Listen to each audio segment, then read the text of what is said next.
everyone. Welcome to TV Literate, the podcast that unapologetically enjoys trashy TV. I'm Gillian. And I'm Megan. And we're back. We're back again after an unforeseen break.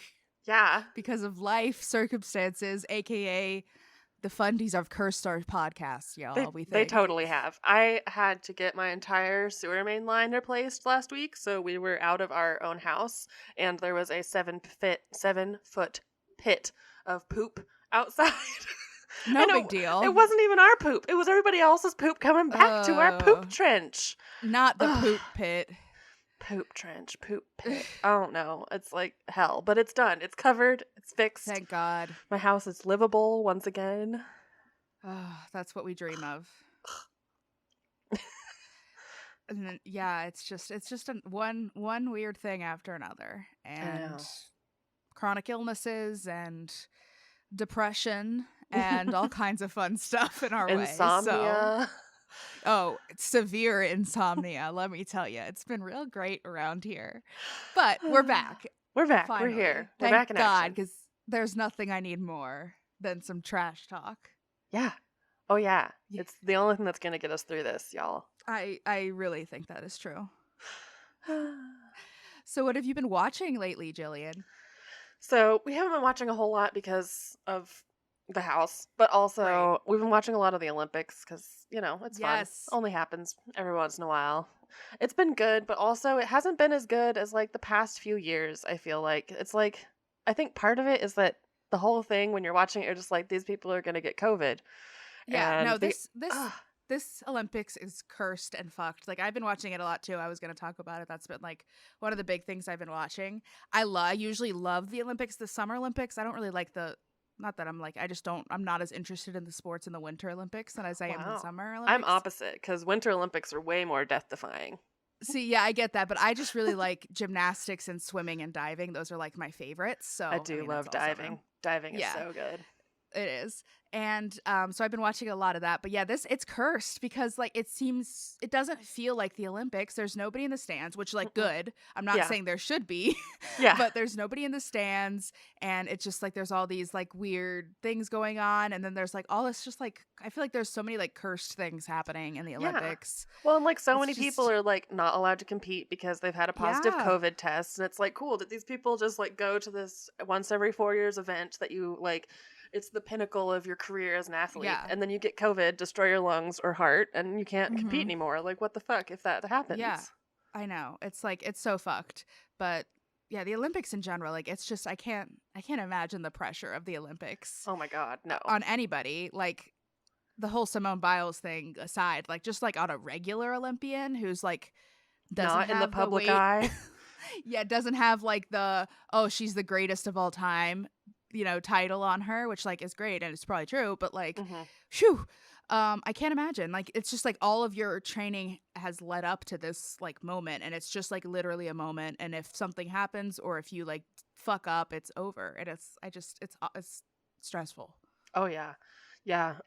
I don't even know. It's one of those things that like I understand why they had it, and I understand why athletes went, because this is kind of one of those things where it's like every 4 years. So if you're 25 now and you finally made it to the Olympics, there's no guarantee that you're going to make it when you're 29. Exactly. No, yeah, like I felt very conflicted about the Olympics happening in general, but like at the same time, like I can't blame them for doing it, especially now that like a vaccine is available. I can't blame them for doing it, since it's like that's the whole thing. It's like their whole lives. You know? Yeah. And I do have to say, like, it is nice that I have seen like a lot more mask wearing and stuff than I had anticipated seeing. Like I see like athletes, as soon as they're out of the pool or out of whatever, they just put a mask right on, and they have a mask on until they have to have it off. And that's it's like reassuring to see that at least they are trying to take measures. Yeah, I mean, as much as you can when you live in like a shared building with people from all over the world. Like there's only so much you can do, but at least you're doing it. You're trying. Exactly. So yeah, it's a lot of conflicting things, but it's yeah. I just love seeing like people achieve their dreams though. So it's really nice.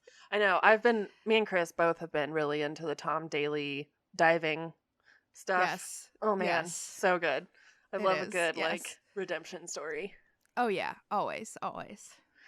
Well, other than that, we've been watching Star Trek: The Next Generation with Jean-Luc Picard, which I mean, I still don't understand how people think Picard is the best captain. He's not. He's a fine captain, but he's not the best captain, and it's not Kirk either. Interesting. I don't really know anything about Star Trek, but Kyler does, so I'll ask him his opinion because now I want to know. Well, Janeway is the best captain.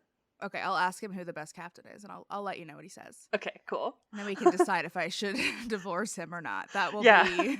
I mean, this is the tipping point. Yes, exactly. And the only other thing that I've started watching is I got one episode through the Love Is Blind reunion, which we should probably maybe do next week. Okay, yeah, we should. I saw that was available. It's a mess. And it brought.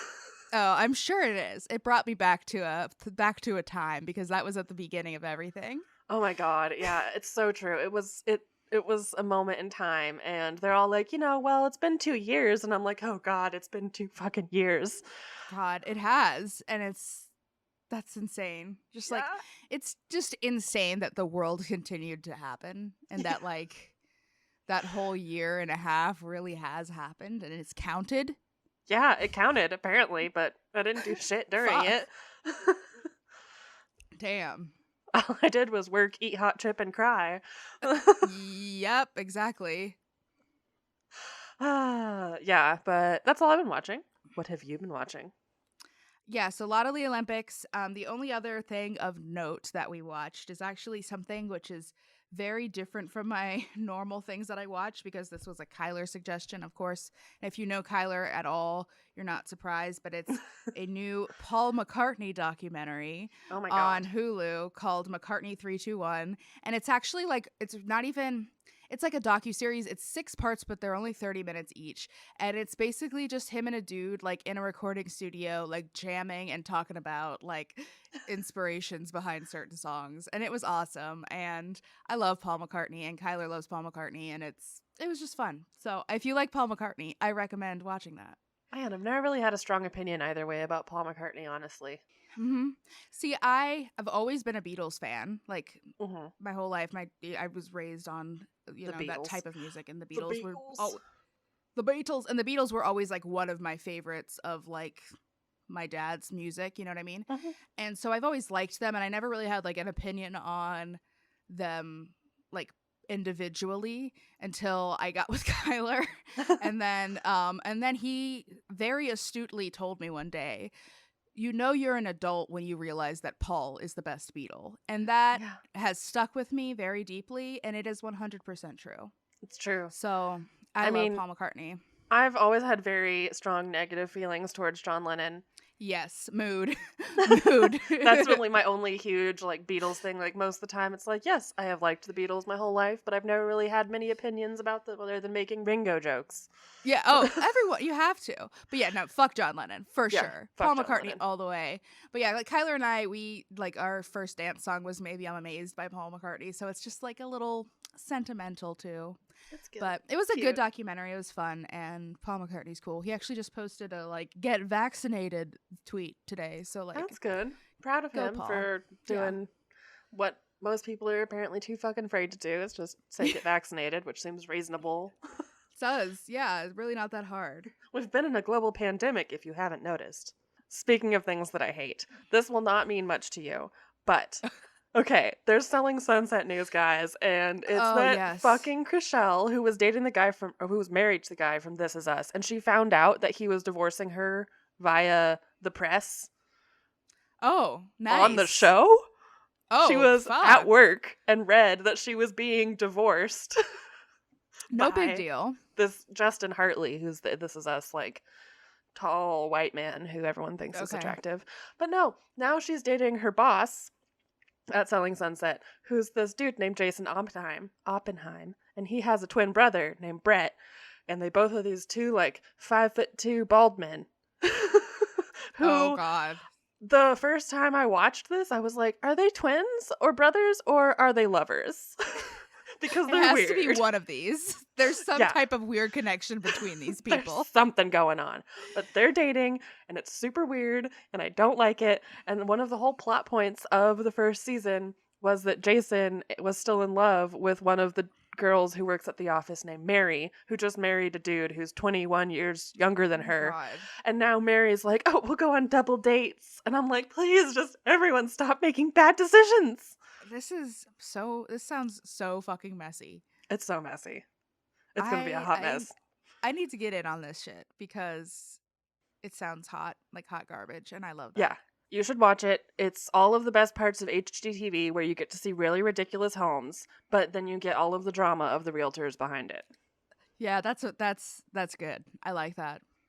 It's a good vibe. I've had it on my list, but this is gonna have to be the push that does it for me. Hell yeah. Push me. Push me into sunset. So we have some other news to talk about, which is some fundy baby news, of course, because there's always fundy baby news, and that is that there's a new Seawald baby amongst us who, oh my God, it happened again. I have my birthday is shared with another Duggar, and I don't care for it at all. It's not as bad as Jim Bob. Jim Bob and I share a birthday. I've talked about it many times. It disgusts me on a daily basis. But now I also share a birthday with Fern Eliana Seawald. Which just sounds like a character from like a fantasy novel written by a 14-year-old. Fern Eliana. It really does. It does. She went to a distant land. It does. It's very like whimsical and like I don't even know, like I don't even. Yeah, fairy is like a good. It's very fairy core to me. Yes. It's interesting. It's interesting though because her middle name is Eliana and Spurgeon's middle name is Elliot, and it's like those are like almost the same name, but that's weird. It is, but that's fine. Let's talk about the name though. So Fern a lot. It's getting a lot of very strong opinions both ways. So as a name in and of itself, I don't mind Fern. It's like not my style in particular, but I don't mind it. I don't love it with Ivy though. It's a little too much for me. Yeah, I feel like you're just making a greenhouse of children, which is weird. It literally just sounds like you're listing like your the things available in your greenhouse, not your children. It's like the next baby is going to be like Primrose and then Basil. Yeah, I am all for, like, I understand wanting names that sound good together, that go good together for like your kids, but I really hate like very obvious themes. Yeah. It's just so cheesy to me, and so I don't even like the alphabetical thing. Yeah, no, I'm not into it either. Even though that's way less like it themed. Is less cringe, but it's so bad. To me, it's like I just want names that like sound good together, like they don't, or like that aren't too similar, I guess, is like the really big thing. Yeah, you don't want like an Elliot and an Eliana. Exactly. But speaking of Duggar news, God, I somehow got onto Jill's Instagram story when she was considering white girl dreadlocks. Yes. Which, wow, that was a lot. I'm so glad that everyone was like, no. Yeah, she had like a whole bunch of hairstyles and like should I get this, yes or no?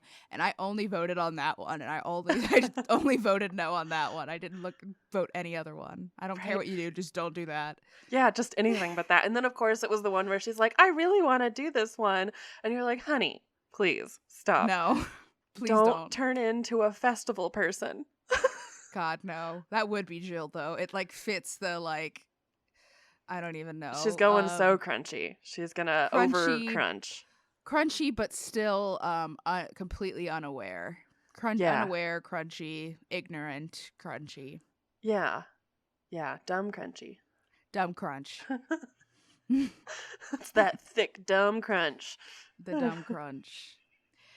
All right, so now that we've covered the news of the week, let's move on. We're going to finish up season 4 of Bringing Up Bates today. There were like quite a few special episodes at the end of this that we're not going to cover because it's all just like the same shit that we've talked about already. So, but we have like the last 6 episodes to talk about today. So let's just dive right in. The first episode we're going to talk about is Bates Dish It Out. God. The names got so much worse this season, and they just keep getting worse. So bad.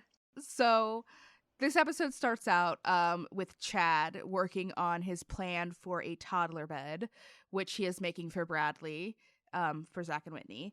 And Zach is coming over to help Chad make this bed. Having some bro bonding time. Because they're both about to be girl dads. Girl dads, yeah. They are, I mean, it is like probably really nice because they are like in the exact same situation. Like they both have a baby and they both have a baby on the way. So like it's probably great to have that. But yeah, I hate the whole girl dad, boy dad thing. So girl dad, boy mom. Like I'm just gonna be real with you. Like a boy baby and a girl baby, there's really not that much difference between like raising them. Like they're just a baby. There shouldn't be a lot of difference because they're just humans. Exactly. It's just a baby. They mostly just need the same things like love and attention and food and water. Yeah. Exactly. Not the girl water. Only girls can drink girl water. It's like pink dyed water. No, it has like fluoride in it to make you extra like compliant. Yeah, that's probably true. They again are talking about how everyone thinks that Chad should start a furniture business. They keep talking about it. Who knows if it'll happen? It comes up all the time though. I know. I wonder if it actually has happened or not. I haven't ever Googled. I haven't Googled it either. I don't want to be spoiled, but I know. I'm like, I don't want to be spoiled on these people's lives, but also I don't want to be spoiled on these people's lives. Yeah, exactly. Yeah, it's weird, but it's also true. But yeah, they do bring it up a lot, so hopefully he does go through with it because it seems like something he's really interested in. Yeah, and he's not super interested in being a recycling man. Yeah, I can't blame him there. No, doesn't seem like the best job. Seems hard. Seems difficult. Yeah, seems gross. Yeah, not a whole lot of creative outlet there. Nah. So next up, we get some good old Lawson time. Lawson. He's going to the studio to finish up his album before he embarks on his tour. I don't know why you're scheduling tour dates before your album's out. Because, like, doesn't that usually happen? Like, they release an album and then you get, like, 2 singles that make the charts or whatever, and then you schedule a tour? I don't know. I guess it depends, but you'd think, like, if they have no other albums out, like, it's one thing, I guess, if, like, a band has, like, albums out and are in the process of, but, like, he doesn't have anything out. So, yeah, you'd think. Yeah. But who knows? I don't know. Bates not really good at planning. 100%, yes. I hate listening to him. I hate the music he creates. It's just, like, the exact opposite of what I want to listen to. Yeah, it's like so whiny bitch boy music, and I hate to say it like that, but it is whiny bitch boy music. It's like the whiniest of country. That's just like, why isn't God helping me find a girl? Yeah, I have one lyric that he was singing in quotes here. It's, he always thought he'd make his way to the college or throw a football for the NFL. ... Wow. Truly the greatest songwriter of our era. For real. He's just inspiring. Well, in this whole thing, they're like, oh, Lawson's music career is really taking off. And I'm like, this was 5 years ago and it ain't taken off anywhere. Like, it's just plateau. Yeah, like I'm not in, it's not going great. But he does get Emily Ann Roberts, who is a runner-up on The Voice, I guess. I don't know. Never heard of her. Nope. But I also don't watch The Voice, so I don't know. I don't either. But she is appearing on Lawson's album. Yep, because he's writing a breakup song. Mm-hmm. And one of the sisters says, Lawson's known for talking big, but lining up the runner-up of The Voice is pretty big. Is it though? Because The Voice happens like twice a year. And it's the runner-up. Yeah. You got second. Like, it's fine. He knows the runner-up. How good can she be? Still better than me, but not great. Definitely. Definitely. I did get really curious about who Andy Leftwich was now that we've seen him like 100 times because he helps all of them. And like apparently this dude is actually pretty famous. Like he won the world fiddling competition when he was 6. Wow. Yeah, like he's kind of like a musical prodigy, but then apparently he just decided that he wants to help nobody fundamentalists. That's really sad. That's not a great track. No, but at least he's probably making good money off of them. Hey, that's true. That's true. Good for him. Good for him. Good for you, Andy Leftwich, not Sandwich. So Emily and Lawson do some recording, and it goes really well. And Emily says that she would go on tour with Lawson if he asked. If he asked. I wonder Don't if they ask. ever dated or courted. I don't know. That's a good question. I wonder if she's like super fundy too, or if she's not fundy enough for them. Very possible. She could just be like regular Christian. Exactly. That's whore. Whore. Wearing short sleeves and low cut tops. Fucking slut. Fucking slut. You can see her kneecaps. What a slut. For real though, that is the mark of the slut, the kneecap. So where the episode gets the title, the whole family is going out to an all-you-can-eat buffet, which like buffets gross me out in the best of times. But during COVID, like I cannot handle the thought of a buffet. Mm-hmm. I can't imagine a buffet that they're going to in Rocky Top, Tennessee is like clean and well maintained. But maybe it is, but it didn't really look like it. Didn't seem like it really, yeah. Most of the kids did not eat at all that day to prepare, which I don't know. I physically can't do that, but I also have diabetes, so yeah. Well, it seems like a bad idea in general. Yeah, I've been to like all you can eat sushi where I want to like get my money's worth for sushi, and like you have to eat before, or else your stomach gets all tiny and you feel like you're gonna barf. Yeah. Well, that's always how it is. Like if you don't eat for like a long period of time and then you start eating, like usually it's not like I can eat huge amounts of it. It's usually like you can eat a little bit and then you want to poop. Just have like a light early lunch or like a light late breakfast or something. Just do some snacks. Just snack around a little bit. Yeah, prepare. I loved the quote from Kelly, "You can order a real drink today because we're splurging." And then after Kelly said that, the look in Gil's face, he was so panicked. Yeah, he was like, holy shit. I have to buy 20 drinks. Yeah, God, like it's been $60 just on sodas. Yep. Damn. I need to buy his book. Kids. I need to get his book, how to raise a family of 19 without a salary. God. Just nah. I don't know. The little kids always overeat and don't know when to stop. Yeah. But all the girls are like, food is the way to our hearts. And I don't know, it just seems very, like, I love food, and food is the way to my heart. But also, all of these people don't really seem to enjoy food that much because they just want to eat the worst, grossest food. Yeah, they do. They don't know how to eat food. They don't and know they how to only pick food. Want to eat like 5 foods. Yeah. Because they're like, oh no, can't eat a tikka masala. It's way too foreign. As I think Aaron said one day, we don't like to try things that aren't American. Yes, exactly. So, yeah. Some of the plates that the kids were making just looked horrifying and disgusting and made me want to throw up. Yeah. Like, I can eat like a trash baby, and that was too trash baby for me. Yes. And then, oh my God, Kelly tells a story about Lawson this story made me want to die. When he was like young, they went to a buffet with, I think, Kelly's parents, maybe? Yeah, Kelly's dad used to take them out to the buffets. Yes. And so Kelly's dad kept like feeding him stuff, and he just kept eating it. Lawson kept eating it. And eventually felt like he was going to be sick, and Kelly like went to carry him to the bathroom, and instead he just like vomited profusely all over the restaurant. Yeah, because she kept running with him after he started barfing. Like, once you've barfed, just collect it all in one area. Yes, just have him quietly go to the corner and barf. Yeah, like find a bucket or a trash can. Don't run him across a restaurant past people. And then she was telling that story and seemed like so surprised. She's like, people were just getting up and leaving. And I'm like, yeah, I would. I would be gone. Yeah, I would too. I would leave too. If somebody was vomiting like that in a buffet, yes, I would be out of the door. Yeah. And they were just like laughing about it. And it's like, that's not okay that happened. And like, it's not okay. No, just no respect for anyone else in the restaurant. None. But then, of course, Lawson was like, well, I guess I'm hungry now after he stopped barfing, because... Yeah. I mean, I guess it makes sense, but nah, dude. You don't get to eat ever again. Sorry. No, and you certainly don't get to eat buffet food that made you spew. Yeah, nah. But... do you have anything else to say about this episode? No. Everybody ate too much. That's all I got to say. Ate too much. Yeah, that is true. I mean, That is the point of a buffet, though. So yeah, all you can eat buffet. Yeah. Yeah.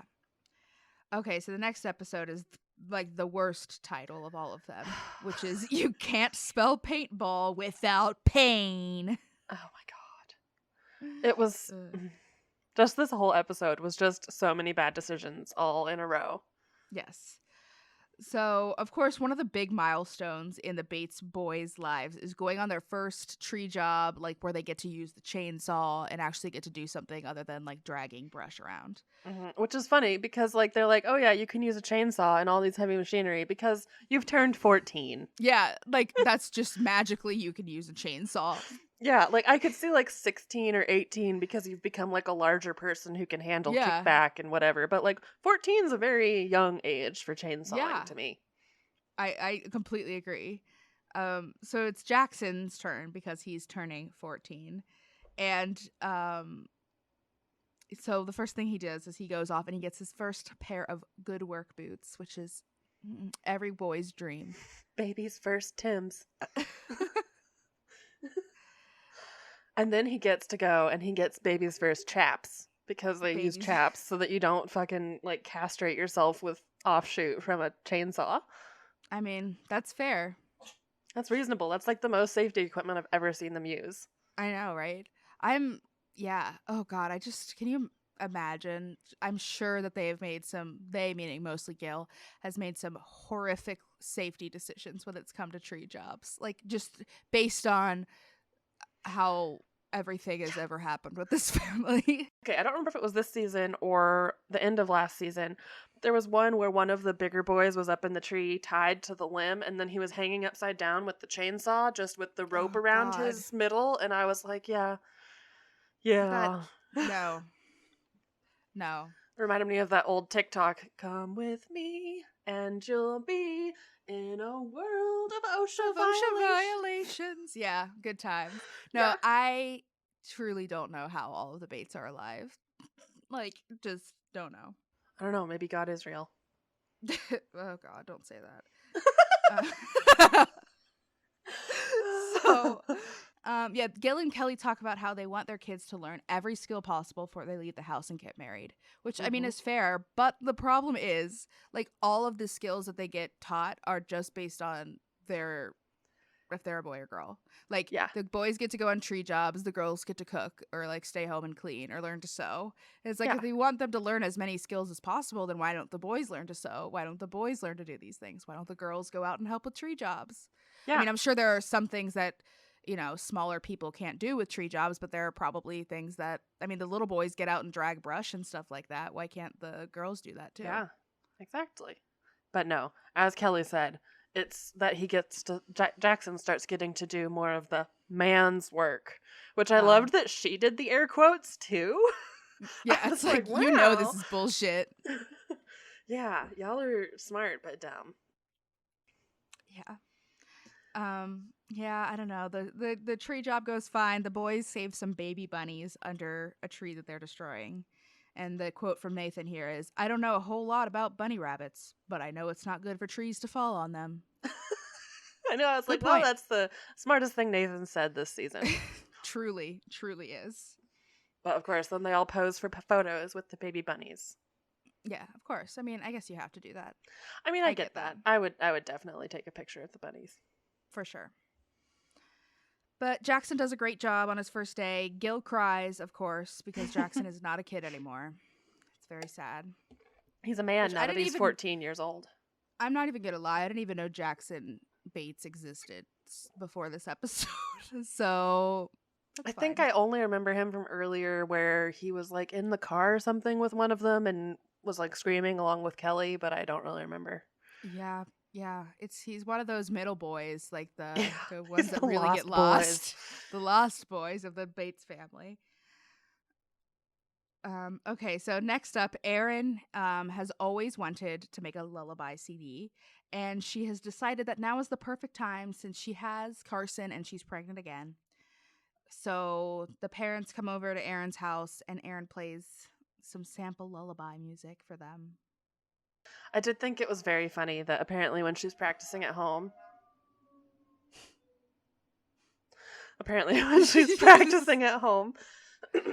She has Chad do either the fiddle or the flute part, like just whatever is happening over her piano stuff, and just makes him hum it or like ooh doo doo doo doo. That's And so he's funny. like, I thought I was doing good, but then I listened to it and it was really bad. That's so funny. It's like, oh, Chad, we found one thing that you're bad at. Yeah, but at least he's trying. See, my thing, like Chad, at least he like really, and he really like is supportive of the things that Aaron wants to do, and it's nice to see. Like, I'm not like leg humping here because they're fundamentalists, but like it is nice to see that he actually cares about Aaron and what she wants, and that he's like participating in it and helping her with it. Yeah, he seems like the only fundy man that I've seen in these two shows, Duggars and Bates, that really actually like cares what his wife wants and thinks. Yeah, absolutely. More than what he wants and thinks. It's very refreshing to see. Good boy, Chad. Sorry that you're still in a fucking cult. Yeah. So, back to Jackson's birthday. Jackson his biggest dream is to become a Marine, of course. Of course. I think, yeah, that just fits. So, I guess that it's like they had talked about that. They're like, he wants to be a Marine, so we decided to do a paintball party for him. And I'm like, yeah, that's related. Well, it's so he can really get used to shooting humans. I guess. It's just like, okay. Yeah, you start with paintballing them, so then eventually you'll be okay with killing them. Right. I mean, I think like it's just normal for a 14-year-old boy to want a paintball party. Like that sounds like a normal thing. Like even if you don't want to be a Marine, like it's. Yeah, it's like everyone else who doesn't want to be a Marine has played Call of Duty, so like they just want to shoot stuff. I get it. Exactly. Yeah, it's fine. So the Bates boys come, and some of Jackson's friends go, and I loved it because they were like starting this like whatever, I don't even know like the rules, but Jackson literally got out the very first round, like immediately he got out. Yeah, he's not gonna do very well on the front lines if he ever goes there, because he's just gonna get got. He's gonna get got. Yeah, this part annoyed me because Lawson kept winning, and I don't care. I know. I fucking hate it when Lawson wins, and it's just because he's a little punk ass who hangs out in the trees in the background until everyone else is done. Yeah, he's a sneaky little bitch. Yeah, Lawson would be a spy. Maybe Lawson is a spy. Lawson's a Russian spy. Tell your friends. Tell your friends. It's the truth. The last thing that happens is Jackson gets to run the gauntlet for his birthday, which is literally him just running while everyone shoots him. Like running down the yard while everyone just shoots at him.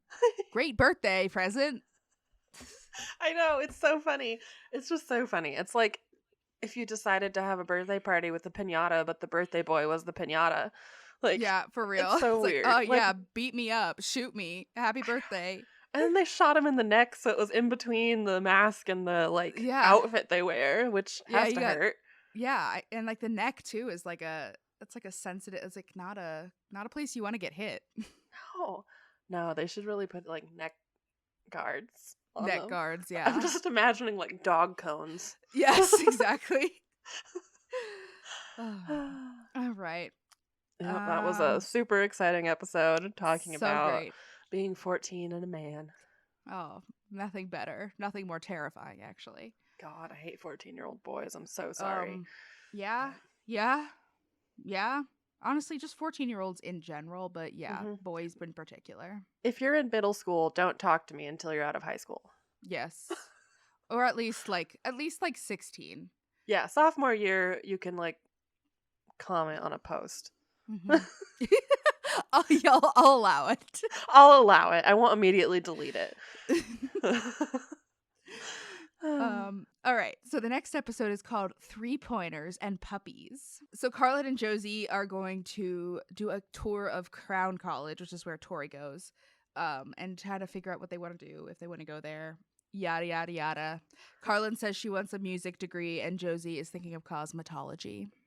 I didn't know that you could do cosmetology at a real school. I was wondering about that too. Maybe they just have like a program that works with them because they're kind of like a community college. That's exactly possible. Something like that, like a partnership or something. I don't know, but I was wondering that too. I liked that Carlin says she doesn't want to be tied down to college.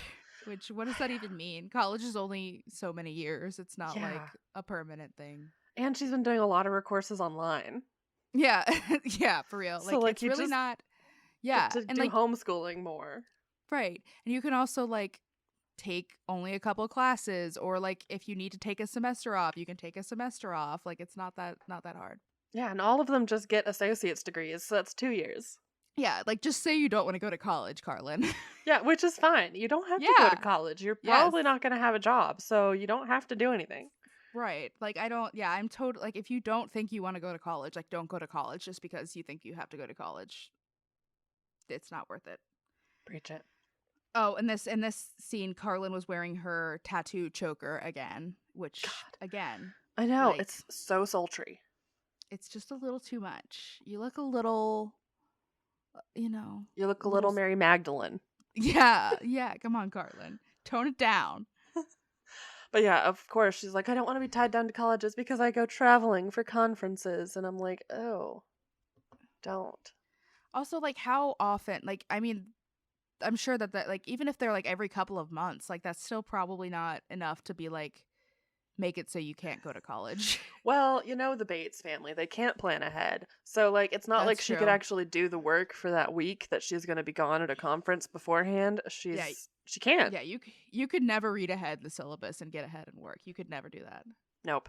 Never heard of it happening. Doesn't exist. Never. I mean, I never did it, but I always did it because then I didn't have to go to class for like the last 3 weeks of semester. I'm a procrastinator, so it's just, I can't help it. I usually am, but if it's just like doing questions and stuff and not writing essays, I'm the worst procrastinator at essays. I'm like, oh, let's do it midnight. I gotta do it at 10 p.m. Yeah. I think that's the problem too, is like all my classes were like essay based, so I would just wait until the very end and then do them all at once, and it was not good, but I mean, I did fine, so it's fine. Yeah. Okay, so the family is in Fort Wayne, Indiana for a Bible basketball camp, because you can't just go to a regular basketball camp when you're a Christian. You have to go to a Bible basketball camp. You gotta play with God's balls. You had to do it. I had to do it. I literally had to like hold my laughter in to be able to say it. I saw it. I was just waiting for what you were about to unleash on me. I'm such a child. I'm so sorry. I love it. I'm here for it. They talk about how at home they play gravel ball, which is basketball, but in the gravel. But dangerous, where they just throw the ball and beat the shit out of each other in the gravel. Yeah, and like they like when they're like bouncing the ball, like pieces of gravel just scatter everywhere and like get in each other's eyes and stuff, and it's just a great time. I mean, like, it's a shame that they like aren't a family of 20 that could probably figure out how to lay a concrete pad down for a basketball hoop, but I guess they're still working on that fort. That would require organization, Gillian. It would require a plan. They just have wheelbarrows full of like set cement because they got distracted halfway through. Yes, they would have cemented wheelbarrows for sure. Chad, go out and help these people, please. Just go live with them and be their, like, I don't even know, assistant. That's what they need. Manservant. Manservant. So because the kids don't play organized sports, they like have no idea about like the rules. Etiquette of playing a sport or being on a court or like being with other people, especially Nathan. Like he was just like bumping into people, he didn't care. And this reminded me so much of the ice skating rink when he was asking Ashley to court him, and he was just like speed skating through this crowded ass ice skating rink, bumping into people. He just like has no concept or awareness of other people, and it's bad. It's so bad. And like, I don't know. It was so bad. And so they were describing that one of the moves he does is where he like someone's bouncing the ball and trying to get around him to score, and he just like runs really fast at people and then just stomps both his feet after he jumps in the air. And like, I get that that's like menacing, but like maybe not the best tactic. Yeah, no. Not super sportsmanlike, not a basketball move. No, not really. It's just, God, it's like embarrassing to watch almost. Not almost, it is embarrassing to watch. Yeah. I mean, he did it like 5 times on camera. Like, we could just have like a montage of just him going into the ground. Yeah, it was It was bad. I hated it. It was bad. Yeah, the whole thing was bad. He also apparently covers people's eyes with his hands. So like he'll reach around them to like cover their eyes. Is that allowed? No. It's not. It's not. And it's weird. Doesn't seem like it should be. That's weird. Yeah, I feel like apart from the fact that it's very weird that you're just behind someone covering their eyes, it's also like you could stab their eye out. Yeah. That could be very dangerous if that person's like running and no. That's also just like not a good sportsman basketball move. Like, no, that's not how it works, honey. Yeah, I don't know sport very well, but I know not to do that. Exactly. Let's see. Lawson is playing there as well, and Trace. And we didn't really hear much about Trace's playing, but Lawson is really short. So he does a hook shot where he just runs around people and just tosses it over his head, which is better than covering someone's eyes. Exactly. At least he's just doing what he can with what he has. Yes. So the basketball camp is only 3 hours away from where Michael and Brandon live, so they decide to go and show up, which, I mean, I get. And Michael and Carlin talk a little bit about what's next. Michael says that she just finished her degree, her medical sciences degree. So that's cool. Yeah, proud of Michael. I mean, I guess she's got to do something now that she's not able to have kids. Yeah. I mean, because what do you do as a fundamentalist woman if you can't be pregnant? Yeah, I don't know. And we'll talk about this a little later, but it is particularly sad that Michael is like so in love with babies. It's really sad. I know. We'll talk about that in a minute. Yeah. Sorry. So no, it's okay. So all the boys seem to have a lot of fun at the basketball camp. In particular, Warden had a lot of fun. And the parents said that Isaiah was the most surprising because he did a lot better than they thought, which is cool. Yeah. I'm pretty sure Warden's going to end up like with some arrest records. He kind of scares me. He seems like the wild child. Yeah, like just starting from him trying to teach either Judson or Jeb how to ride a bike and immediately puts him in a dangerous situation. And then he just kind of continues to do that really reckless endangering stuff. I don't know. And he's always like jumping off of like huge things, and like you just know that kid's about to break some vital bone. Yeah, that kid's gonna like lose a spleen or something. For real. Accidentally jump on someone and like break their back. Yeah. So in the end, their team lost, but they were still proud to have done it, and they do a little award ceremony at the end, and Isaiah wins the Rebounding Leader Award. Good job, Isaiah. Good job. What do they call him? Zay? I don't know. I don't know. I just think of I think we just summoned a demon. Zay. I just think of Lauren calling Josiah Saya. I don't know why. I just thought of that and it made me cringe. Oh yeah, I know. It was really hard for me to take these notes because they were like, Zaya's doing really well with the rebounds. And I was like, fuck, what's his real name? Who is this? There's too many kids to keep track of. I did like that Gil's takeaway from all this was if you control your attitude and you give 100%, you're a winner. That is true. It is, I guess. It's that whole weird like obedience thing, the child training weirdness underneath it all. But yeah, I mean, it's always nice when parents don't focus on the whole wedding thing. So that's good. Yes. So the only other part of this episode is about Chad and Aaron, who are going dog shopping because Carson really loves dogs and Aaron really wants to get him a dog. Josie sorry, go ahead. Oh yeah, go ahead. I was going to say just Josie taught Carson how to bark and pant, and now he won't stop. Yeah, and it's so funny because Chad knows that one of the siblings taught him that, but Aaron thinks that it's just Carson just like really loving dogs. Yeah. I'm like, oh, honey child. Yeah. It's funny though because it's very clear to me in this that Aaron wants the dog, but Chad does not want the dog. Which is fair, but yeah, dogs are a lot of work. At least she'll be home with it. Yeah, the most. that is true. So So they look at a little hound mix, which they liked, but they're worried about it being a little too like big and energetic for little Carson, which is fair. So It's they end fair, up but I gotta say, I'm just gonna spoil the next episode. They get a fucking lab puppy. no, yeah. That's a big Like, old fucking dog.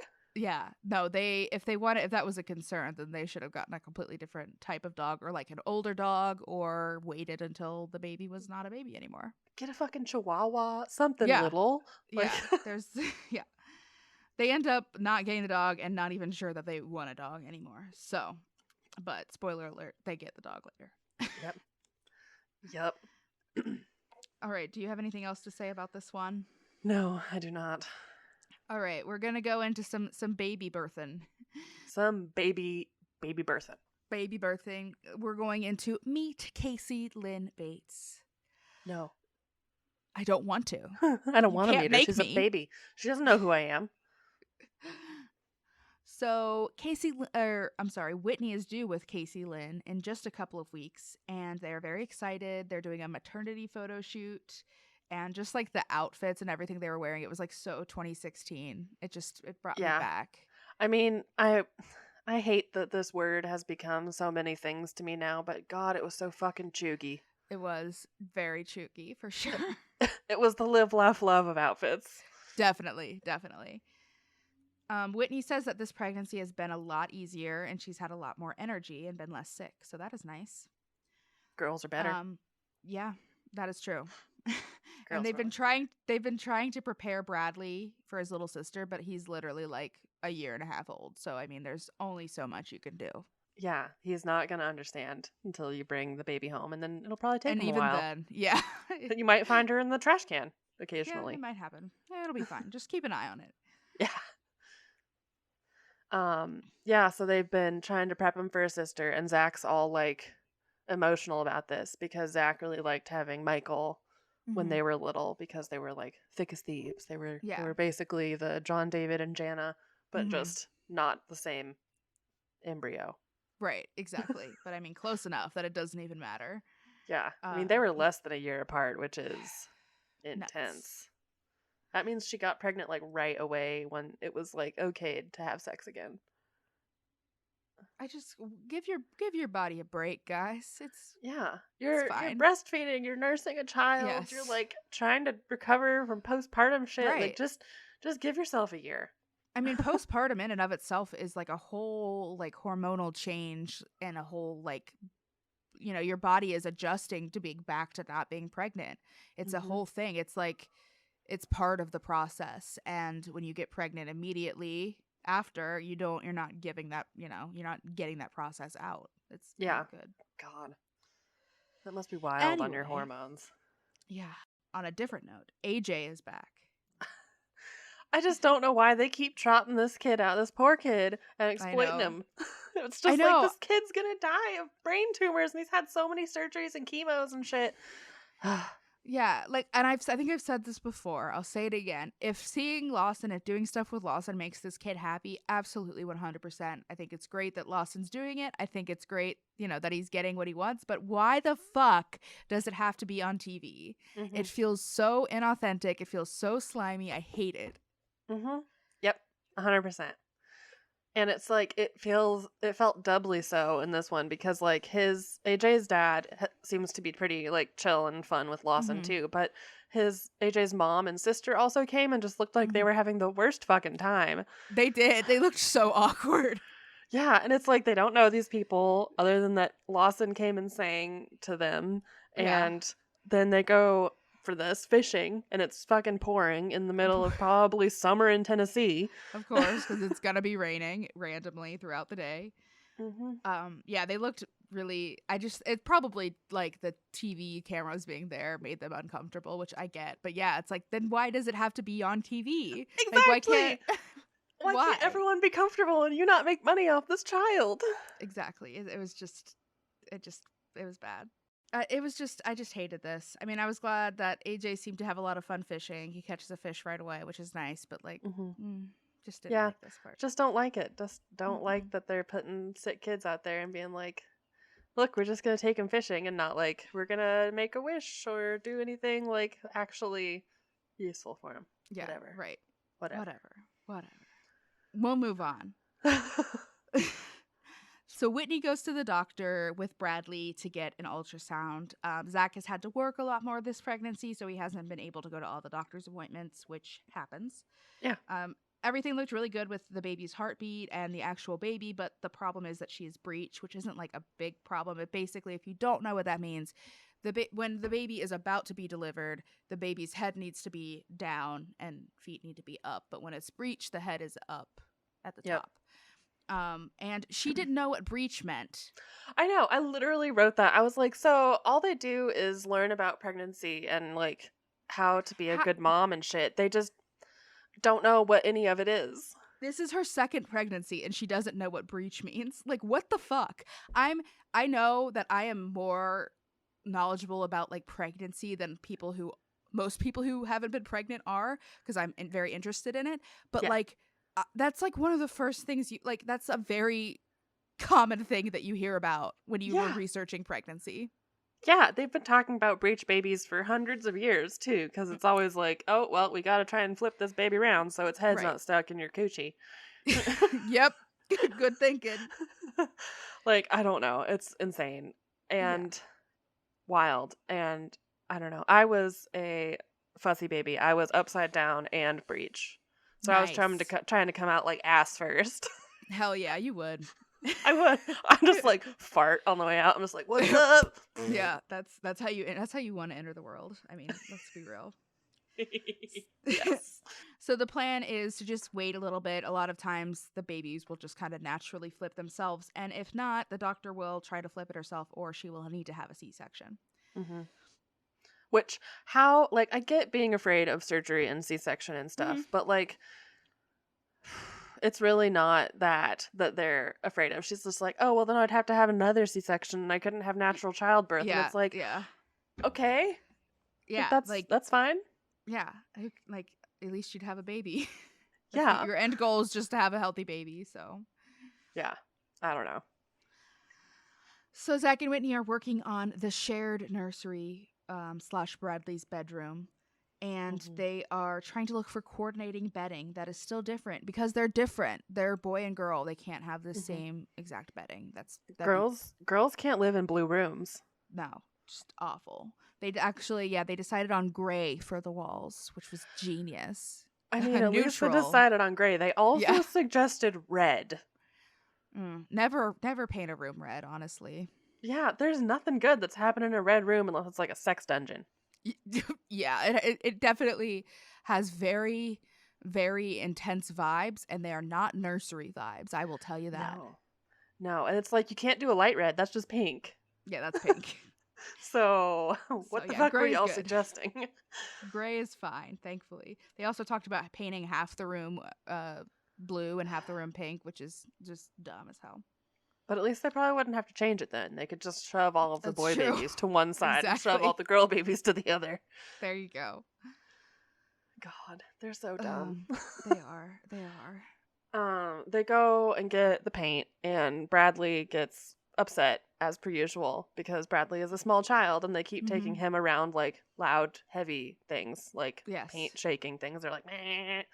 So I don't know. Yeah, imagine that. A kid not liking a loud noise. Yeah, wow. A 1-year-old being afraid of a large machine. Right. Okay, so Whitney goes to get another ultrasound, this time with Zach, mostly to check on the baby's position. But unfortunately, the baby's head was still up. And as the time goes on, there's like less and less likely of a chance for the baby to flip naturally, because there's just like not that much room for the baby to move around in anymore. That baby big, that womb is small. Yeah. Not enough womb. Not enough womb. God. So, I mean, Whitney's anxious, but the doctor reassures her that either way, it'll be fine. And I just don't, I mean, maybe it's just because I like believe in science and doctors and stuff. I just don't see why a C-section, I know, fuck me, right? But I just don't get, like, they're sitting in there and they're like, well, either we'll flip the baby or you'll have to have a C-section. And they're like, well, is there a third option? And Dr. Rick was like, the other option is God doing the flipping. And I'm like, shut the fuck up, all of you. You all Just are stop. just the worst. Yes, please stop. Okay, so Chad finished up Bradley's baby bed, and it honestly looked professional as hell. Yeah, it looked like it came out of like Pottery Barn Kids. Yes, it was so nice. It was like a nice wood white bed, and it had like a little blue bee on it for Bradley. It was really nice. And Zach and Whitney loved it, and Bradley actually loved it too. They like immediately encourage him to start jumping on the bed, which like probably not great. Yeah, but hopefully Chad made it for durable. Yeah, he knows who the baits are. Yeah, he knows. He's like, I'm gonna do some thick wood on this because they're gonna fucking destroy it otherwise. Yes. But yeah, it was cute. I liked it. And of course, yeah. Chad, again, being cute, being like, Erin's the inspiration for all my projects. She suggested the bee, and it turned out so good. And I'm like, holy shit, a person appreciating their wife's input? I know, right? It's nice to see. You love to see it. You love to see it. So the day has finally come. The baby is coming. And Whitney is going in to get the baby flipped and to be induced with labor, like right at the same time. Lawson takes baby Bradley to Whitney's parents' house, and which he takes him after, of course, they make Bradley pray. Oh yeah, for his mom's. If Bradley wouldn't have prayed, then it wouldn't have worked out. No, Bradley doesn't understand the concept of God, but he had to pray. He must pray. So Carlin also decides that she has to be there, which wonder if it was. It just seems like a lot of these people were just like, I'm going to be there. I know. It's not cool. But I have a quote from her, which is, it's 3:20 in the morning and any righteous person would be in bed right now. And I have to say, I am almost never in bed at 3:20 in the morning. So I guess I am not a very righteous person. But yeah, I don't know. Carlin was talking about how they all stay up late all the time, which really doesn't seem to be in line with like Christian values for some reason to me. Yeah. Yeah, she's like, I go to bed at like 1 a.m. And I'm like, okay, then you shouldn't be judging people for being up at 3. Yeah, like what do you do until 1 a.m. if you can't like watch TV or like movies or whatever? I don't know. I feel like all I would do is sleep if I had nothing else to do. Yeah, maybe they just read the Bible really late. Yeah, that's good. Good reading. Keeps you know, the Bible's better after midnight. That's true. They sit there and read the Songs of Solomon. Oh, God. Those are the horny ones. The after hours Bible stories. Yeah, I mean, Songs of Solomon is like real nasty if you read it. It's like Chaucer level nasty. Oh, God. Oh, God. So, Whitney gets into the hospital. The doctor gives her an epidural to numb her up before they actually spin that baby. And thankfully, he was able to just flip her right around. It happened really quickly, and she was good to go. But of course, before that, they all had to put hands on her. Yeah, and pray over her. Yes. That was the reason why it went so good, Gillian. Yeah, because they touched her with their hands of God. Oh, thank God.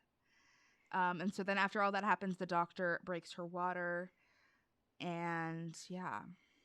She just waits it out, which they eventually have to give her more Pitocin to put her into labor because she's just vibing. Not progressing. Yeah, just chilling. So, but after the Pitocin kicks in, it's time to push.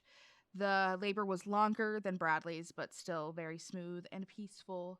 And baby Casey Lynn was born. She was born. And Dr. Vic popped that baby out and then said, praise God from whom all blessings flow. Oh, and I just had like PTSD from childhood church where it's like, praise God from whom all blessings flow. God, no. Hate it. If I would hate for that to be the first thing I hear after giving birth to my child. I know. Maybe that's why all the children are slowly turning into like Spurgeon Satan children. Yeah. Because they just hear it and they're like, no, I'm out for that. I'm going to go make a deal with the devil. Day 2, out of the womb. Where are you, Satan? Yeah, I get it. It's tempting. Yeah. Vibes. So, yeah, the baby was born late at night. So the next morning, the whole Bates family comes over to see baby Casey. And, yeah. Yep. I think Gil cried like 4 to 5 times this episode. Yes. Yes, I think at the very end of this episode, he's crying again because everyone's gonna love her. He's like, Yes. everyone's gonna love this baby. It's like, okay, that's good. That's a good thing. Yes, yeah, yeah. But yeah, there's a new Bates member out. Shocking, I know.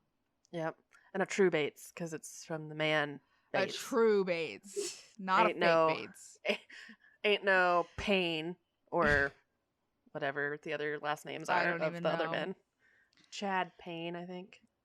Payne is Chad Payne, yeah. But I don't know any of the other ones off the top. That's a terrible name, Chad Payne. Chad. No wonder he turned out to be like an dude. He sounds like the literal biggest dick in the world. Chad Payne. Yeah, he's like either he's like Jason Statham or he's Chad Payne of Alpha Delta Sigma.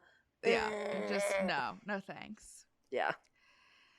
All right, moving on. The next episode is called Muddy Buddies. Just the way this episode starts is just so dumb. Because they're like, all right, we got this rule. The no factor rule means no factors will stop us. And I'm like, okay, you can go mudding in the rain if you want. Yeah, they were talking, they said, about Tennessee, there's a ranking. It's God at the top, then it's the Tennessee Volunteers, and then it's mudding. God, it's probably true. They're probably right. Sounds right. Sounds right to me. So, yeah, the family is going mudding with Nathan's friend Jason and his family. And he has 2 daughters named Adeline and Brooklyn, which another Brooklyn also that's like almost Joe and Kendra's babies' names. God, yeah, it is. So that's kind of funny. But of course, it's raining when they get there, which I guess, I mean, it's kind of good. More mud? I don't know. Mud? I've never been mudding, but I would think that mud is good for mudding. Yeah, but maybe lightning bad. Yeah, I can see that. But yeah, mudding is literally just 4-wheeling through mud. Like, yeah. I don't know why. I always think there's more to it than that, but nope, it's just driving through mud. Yeah, it's just get in the mud hole on a car sort of thing. Yeah, I don't really get the appeal of that. I'm sorry. I don't like being dirty though, so. I don't either. I mean, I don't mind like mud stuff. Like I've played like mud volleyball for like charity occasionally, and it's fine. I don't mind mud, but I don't really get the addition of like 4-wheelers to it. Yeah. If you want to get muddy, just go like fuck around in the mud. Yeah. Nathan flips his 4-wheeler, and again with the safety of these people, I just can't handle it. Gil also takes the opportunity to do a driving lesson with Josie on the 4-wheeler, which honestly, like, probably an okay thing to do to like adjust to like learning the pedals and like how. Well, it's fucking better than driving a 15-passenger van. Yeah, exactly. But of course, he puts Josie in with everyone else. I think it was. I don't remember who else was in there, but everyone obviously was screaming and yelling at her to do things all the time, which is not the best environment to learn how to do something. Yeah, and then she like almost flips and she says, "They didn't tell me to slow down before I turned," which you need to slow down before you turn. Yeah, now you know. Sorry that you you have terrible teachers. Glad they also homeschooled you. Yeah, that's a pretty basic, like, you need to slow down when you're turning. Yeah.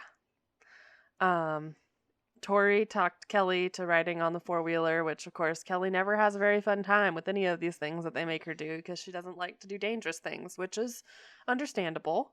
Right. But, yeah, she doesn't seem to have a great time. Which I get. I wouldn't either, so that's fine. So, I think that's it for the mudding event. But I have 2 quotes. That I have to go ahead. Share here. It's okay. Go. So Kelly Jo says the laundry room is scared for you to come home, which true. Yes. God, can you imagine how much fucking laundry it's gonna take to get all this mud out of this shit? Which of course Gil offers the solution of our first thing is to go home and pressure wash the kids. Oh God. They probably would try that though. I know. I hope they just used the hose with the attachment, not an actual pressure washer, because that's how you like de-skin a person. De-skin, yeah, that's pressure wash the skin off of your child. Okay. Flip that baby inside out. So Michael and Brandon are going to a wedding within 3 hours of where the Bates live. It's always 3 hours. They're always looking for a reason, which I mean I get. Mm-hmm. But so they decide to visit mostly because Aaron really wants to meet baby Casey. Michael. And who did I say? Aaron. Oh. Yes. Well, Michael really wants to meet baby Casey. Sorry, there's too many of them. It's okay. It took me a second. I was like, who? Who are we talking about? Who? But Casey is apparently an excellent baby, but it's been an adjustment going from 1 to 2, which, yeah, I'm sure it is. Mm-hmm. They make fun of, well, they don't really make fun, but they talk about how, like, every time Michael is in town, she's always holding whatever baby it is. And Carlin calls her a baby hog and a baby thief, which I thought was funny. But yeah, this part just, like, makes me so sad because, like, we know now that she hasn't been able to have a baby, and, like, I've read a couple of, like, news articles about it, and it doesn't seem to be, like, they can't really figure out what's wrong, or maybe they don't want to. I don't know, but, like, yeah, or maybe it's just that something's wrong that they can't fix and they don't want to make it public. Whatever. I don't know what the problem is, but it's really sad, and I feel bad for her because I do too. I can't imagine. Like, I don't know. I can't imagine. Well, and she's like the one who is like the most well-rounded because she's had a job. She does EMT stuff. She does medical sciences or whatever, and then she wanted to have a baby, and she's a seamstress. She does all the fun stuff like to become a real person with agency, and she can't have a fucking baby. Right, and then, like, I imagine how hard it is seeing all of her siblings have baby after baby after baby. Like, I haven't come out and talked about this on the show very much, but my husband and I have been trying for a baby for a long time, and it's always really hard when, like, somebody else I know announces that they're pregnant, and there's, like, a lot of conflicting emotions with it, and so, like, I just feel really bad for Michael. I can't imagine being in her situation. I hope she gets to hold all the babies she wants for as long as she wants. For real. Give that girl her babies. Yeah. Like, just let him hold her. She's not there that long. Yeah. So after that, the family has a picnic together and plays football. The ball goes in the river, and Warden goes in to retrieve it, not knowing that the water was freezing, but, I mean... It's a river. Yeah. It comes out from under the dam. Everyone had said how cold it was. Yeah. And he's just like, I'm going to jump in there. And then he's like, I'm going to die in here. That's Warden for you. Yep. All right. I think I'm done with that episode. Yep. That one was a pretty boring episode. Let's be honest. Yeah. Those filler episodes, man. Yeah. Between babies. Between the babies, exactly. And the last episode we're going to talk about is And Baby Makes 5? ? What? So Erin only has a couple of weeks left in her pregnancy, and so she's going to a doctor appointment. She says that this pregnancy has been a little harder, mostly because she's so hot, which mood. I think she had the baby at, like, the end of the summer, so, like, I can't imagine being, like, 9 months pregnant and it being 900 degrees outside. Like, no. Right? Like, no. 90 degrees, 90%, 9 months pregnant. Fuck all that. Like, I hate Fuck it all. The hot, and I'm just chunky. Yeah, exactly. Like, I'm just fat, and I can't handle the hot. So...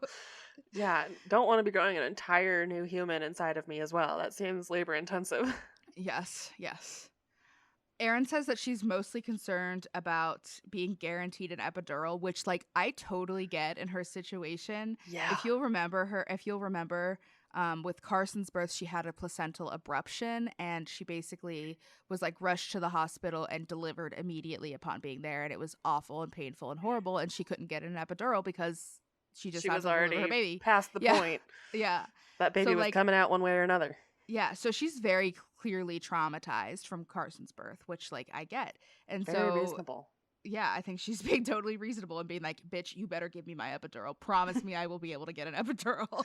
100%. And he's like, well, I can't do 100%. And she's like, no. Just lie to me. Not good enough. Yeah. Okay. So in this part, they're talking about how their babies have hair or not have hair. And she was talking about how the first one, Carson, was born with hair, but somebody else's kid was born bald as a cucumber, and I just could not even handle that at all. I don't know why it was so funny, because, like, not even bald as a bowling ball or, like, Yeah, bald as a Bald as Vin cucumber. Diesel, but those very notoriously bald things, cucumbers. Yeah. Yeah, like like cucumbers. I don't think bald is like the first word that I would use to describe a cucumber. I think bumpy. Bumpy, green. Bumpy, green. Yeah, green as a cucucber. Cool as a cucumber. Hell yeah, great minds. So, after the doctor appointment, Chad, Aaron, and Carson are video chatting with the Paynes to kind of talk about the birth plans. Several of Chad's family plan to travel and be there for the baby's arrival. So, yes. They didn't get to make it for the last time, obviously, because that baby shot out of there. He came out. He was ready to go. Which is good. Yes. Yeah, I don't know. Oh, yeah, before the baby gets here, Erin goes into the studio and records her lullaby CD. With good old Andy Leftwich. He's there. He's always there at the studio waiting for the Bates. But yeah, playing good fiddle on top of her lullabies, which was cute. I liked it. It was better than her Christmas album.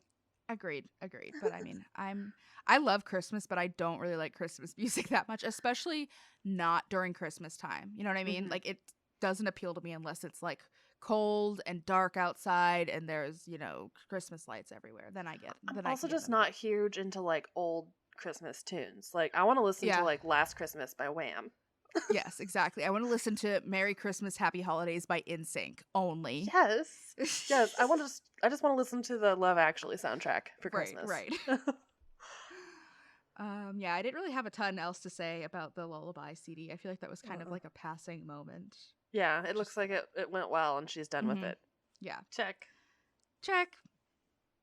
So I guess Michael and Brandon, this is while they were still, I'm guessing, while they were there to meet Casey. They go over to Chad and Aaron's with Gail and Kelly to have dinner. And Michael talks about how she's been sewing a lot since she finished school and wants to sew dresses and sell them. And she gets some business advice from Chad and Aaron. Yeah, which would be good. I hope she has her little clothing line. Yeah, for sure. Just make an Etsy or something, Yeah. Go for it. Yeah. They then, after discussing children and sewing and shit, they start joking about how Chad and Aaron are going to get newborn photos, but the newborn's always naked in them. And Gil's like, I'd feel embarrassed. And it's like, no, you're a baby. Yeah, you don't know. There's nothing to be embarrassed about being naked when you're a baby. Like, it's just your body. Yeah. I mean, honestly, there's not much to be embarrassed about to be naked at all, because we're just human flesh sacks. But yeah, no, but especially when you're a baby. Yeah. Everyone's going to be like, damn, that's a cute ass baby. Look at those cute little baby buns. Yeah, for real. I love babies. I don't know. They're very cute. Don't cry, Gil. I'll try not to. I'm just so happy. Then Erin decides she's going to do something that no person should ever do, and that is surprise her husband with a puppy. Just don't do it. No. And especially, that is a joint decision. Where the fuck did she find this dog? Because this dog, she gets it, and it's full of fleas. It's obviously, like, not been given all of its, like, vet stuff. Yeah. It's like they just randomly went and picked up this dog. Like, it's just did not think at all. Feels very much like they just were like, oh, we'll just find the next backyard breeder and grab one of those dogs. Right. And, like, Chad seemed so reluctant to even, like, look at dogs the first time. It's like, why would you think this is a good idea to bring home a dog without consulting the other person? And especially to bring home a dog that's covered in fleas. Like, the least you could do. Yeah. And 2 weeks before you're about to give birth to a baby, by the way. Like, puppies are work. Yeah. Like, it's, like, not the same as having a newborn baby, but it's, like, almost having a newborn baby. You have to... It's kind of like having a toddler. Yeah, you have to take care of this being and, like, get on its schedule and, like, it's like it's an adjustment. And so, like, having to do that on top of a newborn baby, no way. No, on top of a 1-year-old. Yeah, fuck that. Absolutely not. And so, of course, when they bring the puppy home, Chad's like, oh, very cute, but I'll be wiping 3 bottoms. Yeah. You will, Chad, because you're a good dude and you'll take care of it. Pretty much, yeah. Like, basically, immediately when they get home, Aaron hands the dog to Chad and is like, yeah, take care of the fleas. Yeah. And it's like, he couldn't didn't you even stop sign by up a for this. Petco on the way home? Yeah, for real. Okay, so Kelly and the girls are putting together a little gift basket for Aaron and the baby. And they put all kinds of chuggy things in a gift basket. Very chuggy. Also, I wonder why they didn't do this for Whitney. Good question. I didn't even think of that. But yeah, that's kind of a glaring oversight there. Mm-hmm. Unless they did it and they just didn't have it on camera. True. But definitely possible. But I feel like they would talk about it. Yeah. Especially if they did it for... Yeah, that is weird. Or they could have done both baskets at once. Yeah, that's true. A month ago. They can't plan. We know this. Yeah, that would not happen, but maybe. So they deliver the basket to Erin, and she loves it, and she's just chilling at home and waiting for the baby to come. Yep. So then Kelly and Erin and some of the kids go to the Knoxville Zoo. This is just a few days before her due date to walk around and speed up labor, which I feel like you always see on these shows. They're like, we're going to walk around and get labor to start, which like is a thing to do. So I get. Yeah. I have a quote from one of the kids who was talking about how this was a common occurrence in the house to go for like walks to simulate labor. And they say, growing up, mom was always pregnant. Yep. It's like, that's true. Literally true. It's literally true. Mm-hmm. I don't know. They see a pregnant gorilla and a baby gorilla because that's the through line of this, I guess. I don't know. Right. That there's everyone's having babies. Yeah, truth. I thought this was funny. They talked about how the kids always know if it's a Kelly trip or a Gil trip, depending on like if they get spoiled or not. And Kelly says, yeah, daddy wasn't there, so all the kids got drinks. I know, which is like, I get why Gil is like, hey, let's save some money, but also like, it's drinks. Yeah, it's slushies. Yeah, which they're expensive at the zoo, but make it a day at the zoo. You guys don't go that often. Yeah, it's not like they're each getting like, all these like stuffed animals and shit. Like this is like they're getting a drink. It's a slushie on a hot day. Yeah. God forbid. So then it's time for the baby. It's baby time. And Erin starts having contractions. So they head out to the hospital to get things checked out. The doctor, confirms that she's in labor right away, gets her into the hospital, and thankfully gets her epidural right away. Thank God. She got it. It's good. She got it. She's smooth sailing now. Yeah, I think she was very relieved after that. And she's like, oh yeah, I can get through this. I got my epidural. It's fine. I bet she was so touchy about like every single possible contraction because she's like, we got to get to the hospital immediately so I can get my drugs. Yeah, I would be the same way. Oh yeah. But thankfully, this labor is like night and day with Carson's, and it's very fast, easy, progressing steadily, and her delivery was pretty much perfect, and baby Brooklyn arrived. Yeah, she looked very, Erin looked very, like, at peace with this one versus the last one where she was holding Carson? Yeah, is theirs? Carson. She was holding Carson and just, like, sobbing. Shell-shocked. Yeah. She was, like, just holding that baby and being like, like, crushed face, just, man, girl, that was a bad time. Yeah, I am very happy that she had a much different experience this time because homegirl deserved a break. Yeah, I mean, shit, she probably had to do her heparin shots twice a day during this pregnancy, too. Yeah. So, like, she's been going through it. Yeah, for real. But yeah, baby Brooklyn's here. Carson gets to come and meet his baby sister, which is always adorable. Carson was much better with the baby sister than Bradley was. Yeah. Carson's younger than Bradley. So honestly, that makes sense to me because, like, I feel like Bradley's kind of in the, like, shitty, like, I'm going to get into terrible everything. twos vibe. Yeah. Yeah, and, like, Carson's not quite there yet.